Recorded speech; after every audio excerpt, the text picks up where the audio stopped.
네, 최고의 고수들이 늘어나는 수다 온라인 정책 시사 저널 최고수다 김갑수입니다. 자, 요새 한국 내 미술 시장의 호황 현상이 자꾸 여기저기서 보도가 되는데 좀 흥미롭습니다. 그 아이돌 콘서트 티켓 사려도 이렇게 줄 쫙 쓰거나 막 텐트까지 쳐가면서 미술 작품을 산다. 당연히 이제 젊은 세대의 동향이겠죠. MZ 세대들이 뭐 주식이나 코인에 투자하듯이 미술품에 투자하는 그런 세태가 생겨났습니다. 이건 어떻게 짚어야 되는 것인지. 자, 오늘도 강남대 강유정 교수 모셨습니다. 네, 안녕하세요. 안녕하세요. 네, 그리고 자, 이 미술 아트테크 열풍을 전문적으로 짚어주실 분입니다. 한국미술협회 평론분과위원장인 김종근 교수님 모셨습니다. 예, 안녕하십니까. 안녕하세요. 김종근입니다. 네, 예. 그 미술평론 하시는 동안 세태 변화도 많이 겪으셨을 텐데, 뭐 MZ 세대도 폭이 넓습니다만 아마 20대 후반쯤이 미술품 사겠다고 돈을 싸들고 온다면 감격할 일인데 이 현상 어떻게 보십니까? 사실 미술계에서는 네.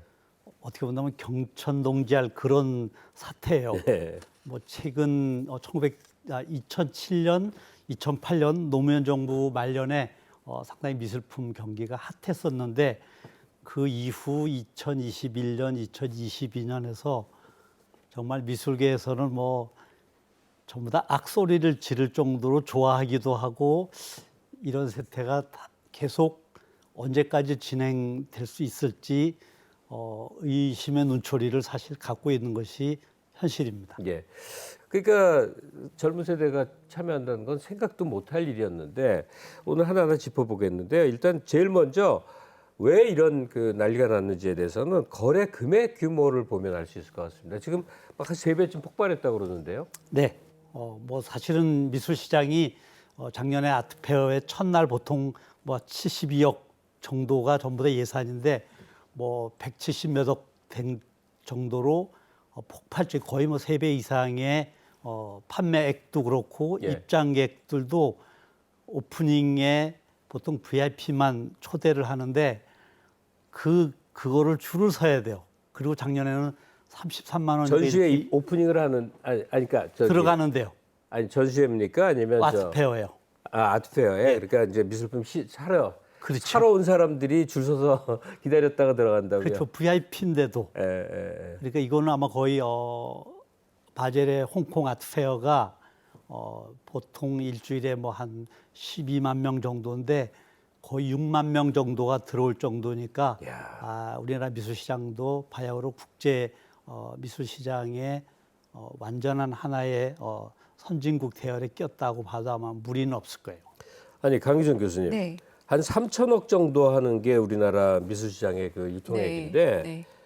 한 1년 반 만에 9천억이 됐어요. 곧 조가 됩니다. 그러니까요. 네. 어떻게 생각하세요? 이런 놀라운 현상을. 글쎄, 저는 이게 요즘 MZ 세대의 폭이 20대부터 39세까지니까 너무 넓기도 하지만 예, 예. 벼락거지라는 말하고도 연동이 된다고 생각해요. 벼락거지가 뭐냐면 나만 가만히 있다 보면 다른 사람들은 뭔가로 투자를 해서 돈을 벌고 있는데 나는 아무것도 못 가만히 보면 있다 보면 가만히 있다 보니 예전에 벼락 부자라는 말하고 거꾸로 벼락 거지가 된다라는 말에서 어디든 투자처를 찾는 게 요즘 2030의 심리이기도 합니다. 심지어 대중적인 명품이라 할 수 있을 메스티지조차도 사두고 나면 뭐 샤테크라고 하기도 하고요. 이게 가격이 오를 걸 생각하고 꼭 소비만을 위해서가 아니라 내가 하는 이 소비가 투자가 될 거라는 이 기대감들이 이 젊은 세대 안에 굉장히 아주 넓게 퍼져 있다고 생각이 들고요.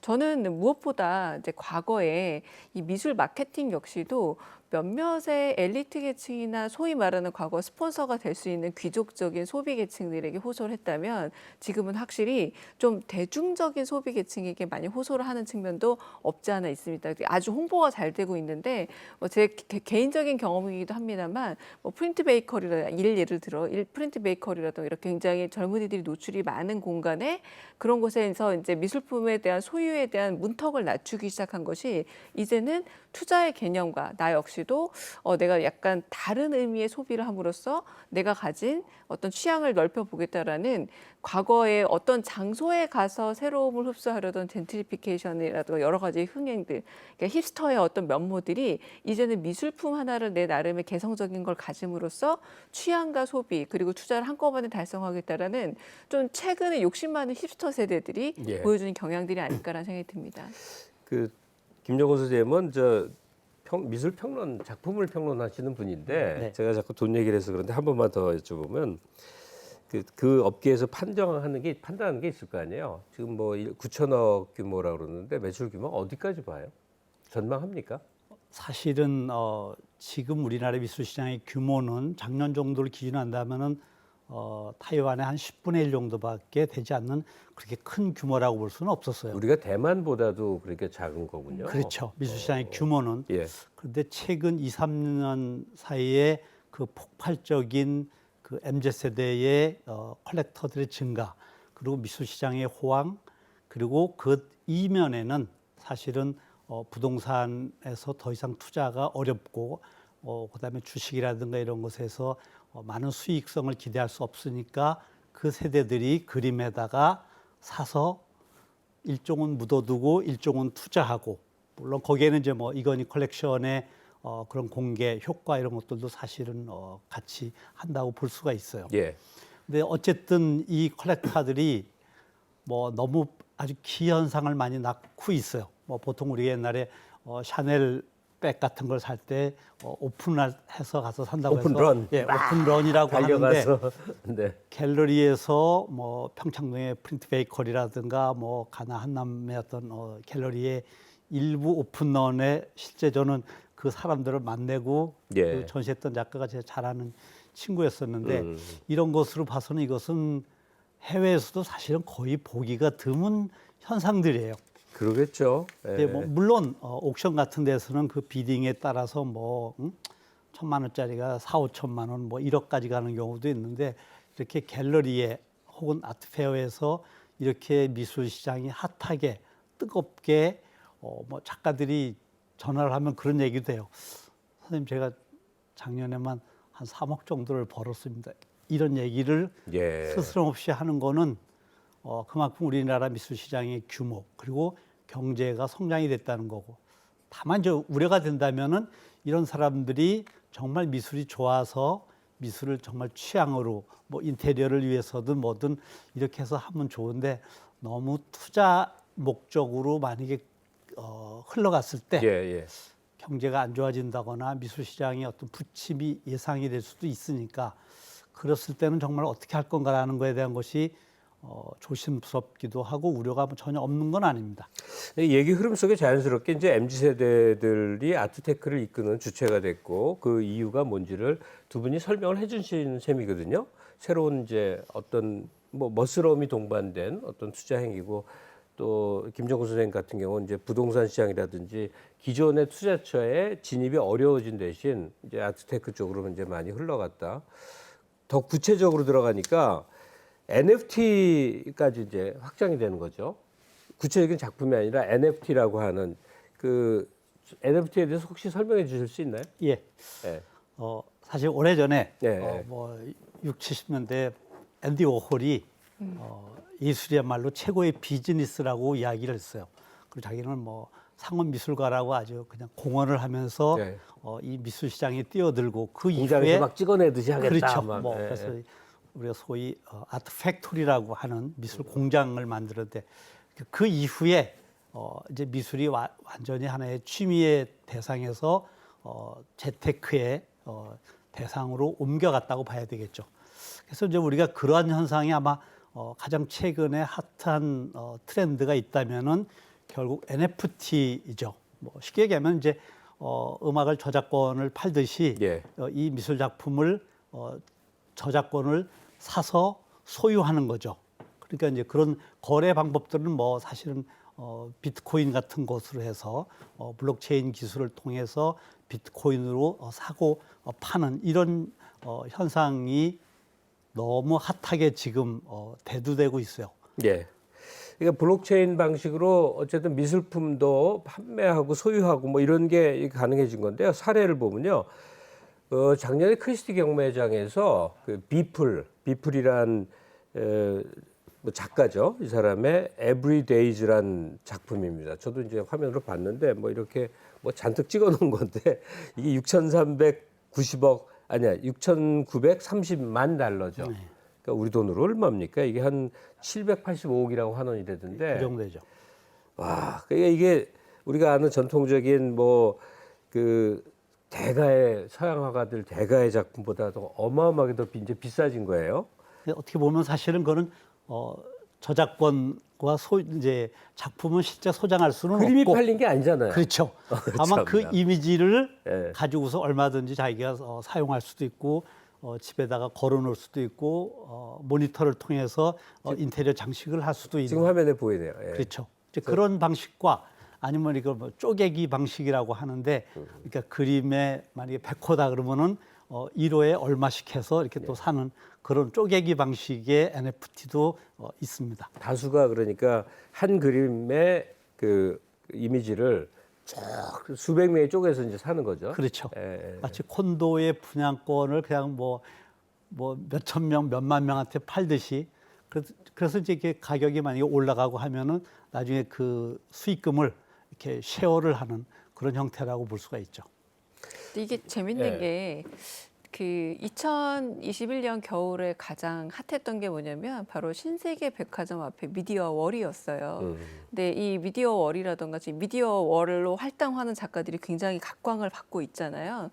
NFT도 사실은 소유의 개념으로 보자면 속된 말로 원작을 갖고 있는 소유권 개념이라고 하기는 어렵습니다만 예, 예. 최근에 그 많은 2030 세대들이 전시 경험들로 어떤 걸 선호하냐면 체험을 공유하는 쪽을 굉장히 선호합니다. 가령 내가 이 체험을 해서 사진을 찍어서 가령 SNS 같은 데 올릴 수 있어야만, 인스타그램에 올릴 수 있어야만 이 전시 체험이라든가 내가 보고 있는 그림에 대한 체험에 대해서 어떤 약간 훨씬 더 확신감을 갖게 되거든요. 그렇게 보자면 미디어 월에 대한 것도 그렇고 NFT도 그렇고 뭔가 실물을 갖는 것보다 내가 이걸 갖고 있어라는 체험감, 소유감이라는 이 느낌 자체가 되게 중요해지다 보니까 NFT가 저로서는 솔직히 아주 납득이 가진 않거든요. 네, 왜냐하면 아무리 작은 거라도 저는 제가 일단 손에 잡히는 걸 가지고 내 물건이 있어야 집에 내 건데. 걸어놓고 있어야 예. 내 거라는 개념이 드는데 예. 지금 아무래도 조금 더 젊은 세대들에게는 그러니까 정말 갖는다는 것보다 소유에 대한 느낌, 이 소유감 자체가 좀 달라져서라는 생각이 들기도 합니다. 그러니까 미디어 월도 내 거라고 하기는 어려운데 정말 많은 사람들이 그 앞에 가서 사진을 찍고 그걸 올려서 내 걸로 만드는 작업들을 했거든요. 예. 네. 지금 강유정 교수가 얘기하신 게 굉장히 핵심적인 부분 중에 하나일 것 같아요. 왜냐하면 하물며 내가 이런 미술품에 전시장에 가봤어. 나는 NFT로 이걸 구입했어. 이걸 계속 올려서 자기 팔로워들에게 이제 과시도 하고 그걸 인생의 즐거움으로도 삼고 뭐 이런 세태 변화니까요. 지금 사실은 일반 대중들이나 컬렉터들은 그렇게 민감하게 파악하거나 하지 있진 않지만 예.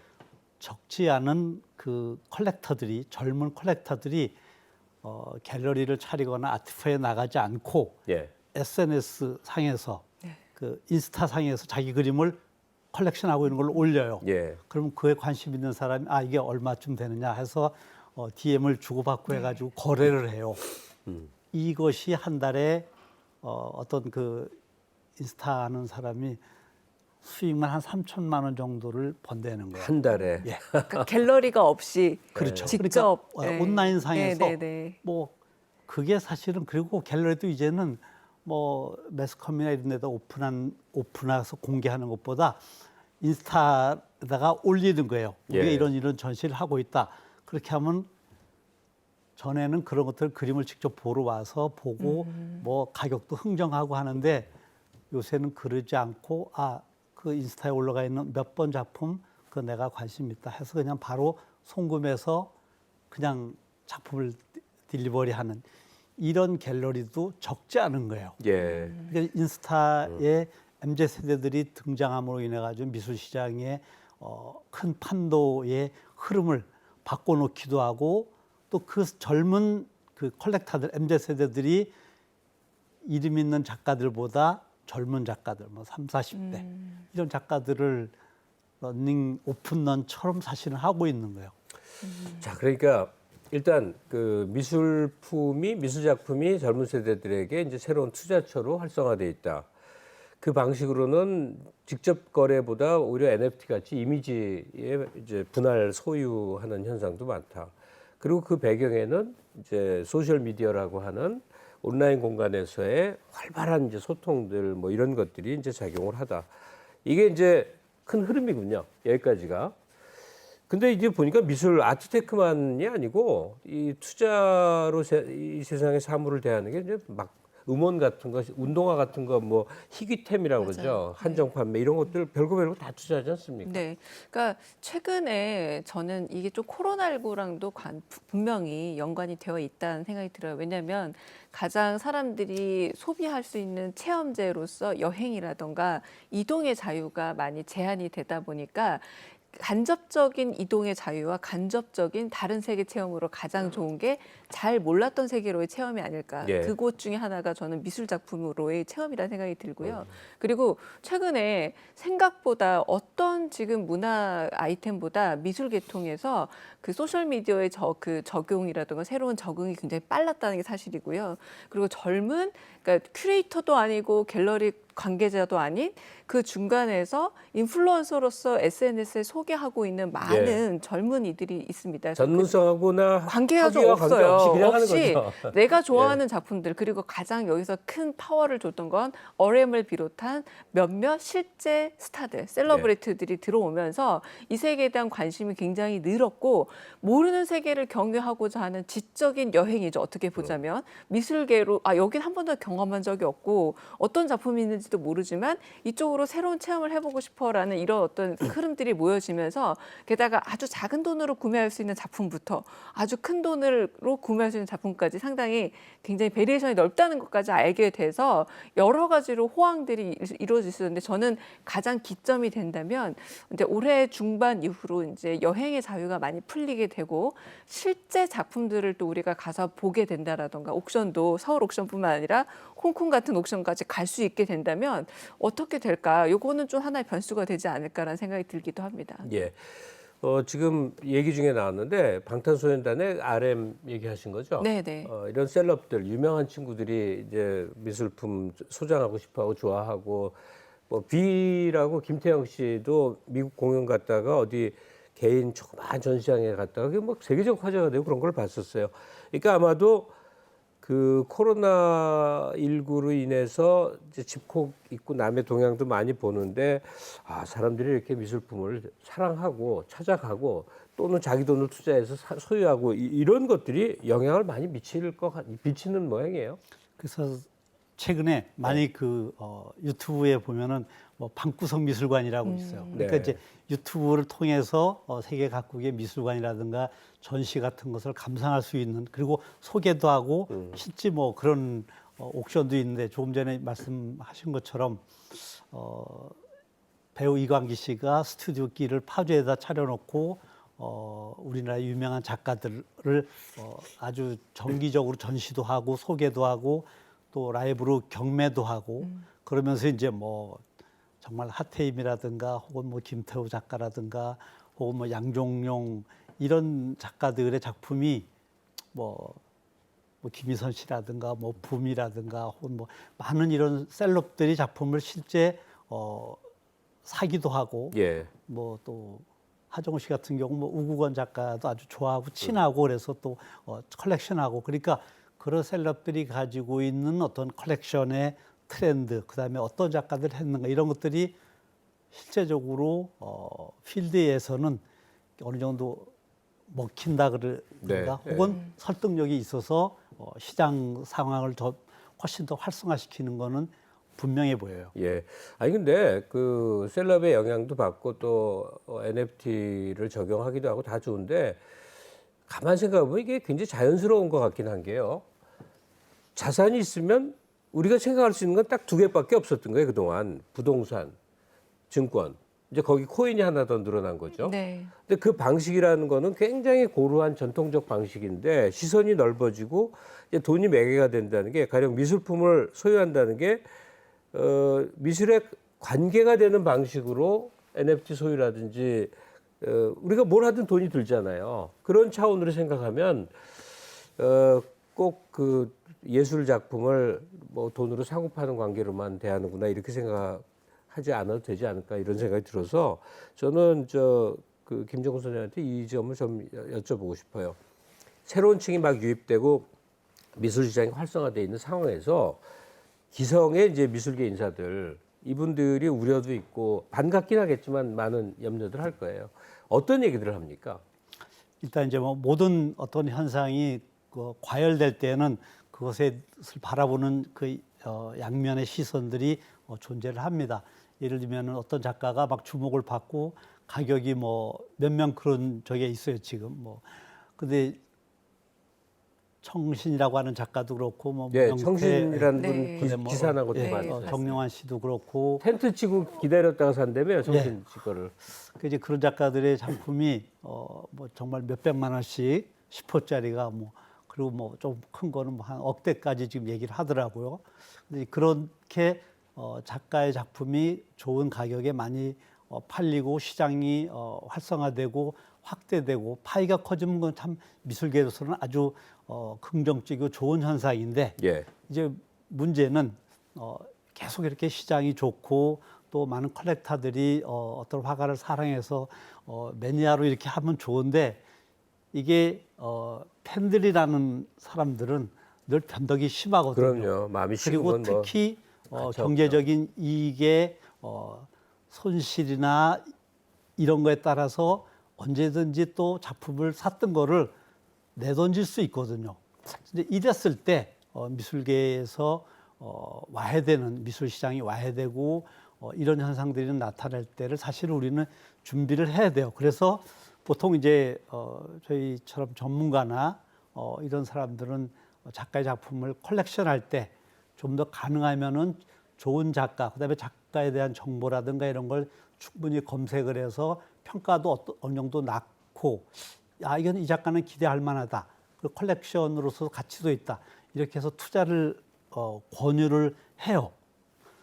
근데 실제 그러면은 그렇게 할 수 있느냐? 예. 이거는 또 다른 차원이기도 해요. 왜냐하면 저 같은 경우도 이렇게 뭐 수업이라든가 강의하거나 특강할 때는 가능하면 컬렉션 할 때 좀 좋은 작가를 충분히 연구하고 컬렉션하고 양질의 작품을 컬렉션해서 취미로 오랫동안 두고 볼 수 있는 거를 사라고 권유하는데 실제 그러지 않은 작가가 자꾸 돈이 되고 막 이런 경우가 지금 많거든요. 그러니까 뭐 주식시장에서 종목 고르듯이 좀 비슷한 일이 그렇죠. 벌어지는 거군요. 이제 예. 그런 저는 부분들이 오히려 사실은 좀 아마추어로 좀 권하자면 최근에 그렇게 재테크도 있지만 과거에 모네나 고흐 약간의 복제 그림들을 식탁 옆에 침대 머리맡에 걸어놨다면 저는 아까 말씀하신 뭐 하태임 작가라던가 아니면 뭐 왈동 작가라던가 이렇게 할 수 있는 범위 내에서 진품들을 걸어놓기 시작했다면 코로나19 이후로 많은 분들이 또 집에 인테리어 굉장히 관심이 많아졌거든요. 집에 있는 시간이 많아서 너무 재테크로 하지 말고 그냥 내 삶의 조금의 하나의 전환점이나 분위기 환기 정도로 우리 작가들 거 과도하게 욕심내지 않고 네. 그냥 복제품 걸어놓기 시작하면 그것도 어떨까라는 생각이 저는 이제 아마추어지만 아니야, 그런 생각을 지금- 또 하기도 합니다. 지금 얘기하신 네. 게 한동안 굉장히 시도가 된 적이 있었거든요. 제 기억에 2000년대 초반인 것 네. 같은데 1인 1 그 미술품 소장하기 네, 네. 해서 이 기성 작가들도 파격적인 가격으로 싸게 내놓기도 하고 신진 작가들은 막 적극적으로 해갖고 그때 생각나시죠? 1인 그럼요. 1 뭐 작품 소유하기. 그 이제 일부 화랑에서 사실은 그런 한 집에 한 그림 걸기 운동 이렇게 해서 마케팅. 많이 했었어요. 네. 그래서 뭐 저도 사실 저도 나름 뭐 컬렉션을 그냥 뭐 한 몇백 점 정도 가지고 있어요. 어유, 네, 그래서 대단하구나. 뭐 예. 제가 볼 때 한 15년 전에 제 일본에 사는 시로다 갤러리라는 사장이 한국에서 전시하면서 작품이 너무 안 팔린다. 그러니까 저 김 선생이 그림 파나 하나만 사달라 그래서 사실은 쿠사마 야요이 파나를 당시에 35만 원에 샀어요. 네. 네, 근데 지금 그게 3,500만 원이에요. 그러게요. 그러면 100배 오른 건가요? 뭐 거의 저지간 이런 현상들이 근데 지금 충분히 있어요. 그래서 제가 볼 때는 컬렉터들이 늘어나고 미술시장이 활성화되고 또 경제적으로 또 상대적으로 한국이라는 나라가 지금 전 세계에서 주목을 받고 있기도 하고 미술 시장도 뭐 거의 아시아에서는 뭐 6, 7위를 뭐 충분히 커버할 정도로 시장의 파이도 커졌어요. 예. 제가 볼 때 가장 이상적인 현상인데 그래도 컬렉터들이 젊은 세대들이 그림을 살 때는 투자도 고려를 하지만 그 작가의 작품성이라든가 혹은 비전이라든가 이런 것들을 같이 검토를 해서 구입하는 것이 위험성을 줄이고 나중에 속상하지 않는 방법이거든요. 예. 그러니까 현상으로서 이런 일이 벌어지는 건데 어쨌든 예술계에서 이렇게 관심들 갖고 투자하는 걸 일단 좀 긍정적으로 봤으면 좋겠습니다. 자, 미술평론가 김종근 선생님, 강유정 교수님 즐거웠습니다. 고맙습니다. 예, 감사합니다. 감사합니다.